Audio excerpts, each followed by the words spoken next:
नमस्कार विठ्ठल भक्तांनो, विठ्ठल वाईव्समध्ये तुमचं मनपूर्वक स्वागत. आज आपण ऐकणार आहोत एका निरागस बालभक्ताची कथा.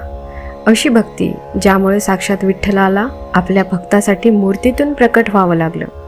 ही कथा आहे बालभक्त संत नामदेव महाराजांची. पंढरपूर जवळील नरसी गावात लहान नामदेव आपल्या आईवडिलांसोबत राहत होते. लहानपणापासूनच नामदेवाचं विठ्ठलावर अतूट प्रेम होतं. त्यांना खेळण्यापेक्षा विठ्ठलाचं नामस्मरण करणं जास्त आवडायचं. एके दिवशी नामदेवाचे वडील बाहेरगावी जाणार होते. जाण्यापूर्वी त्यांनी नामदेवाला सांगितलं, बाळा, आज विठ्ठलाच्या नैवेद्याची जबाबदारी तुझी आहे.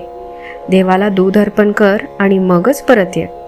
नामदेव आनंदाने म्हणाले, हो बाबा, मी स्वतः विठ्ठलाला दूध पाजेन.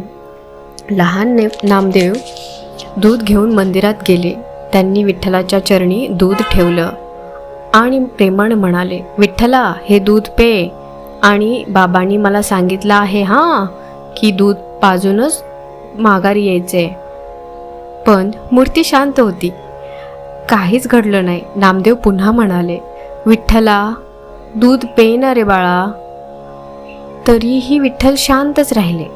निरागस नामदेवाच्या डोळ्यात अश्रू आले. ते रडू लागले, विठ्ठला, जर तू दूध प्यायला नाहीस तर बाबा म्हणतील की मी नैवेद्य दाखवला नाही.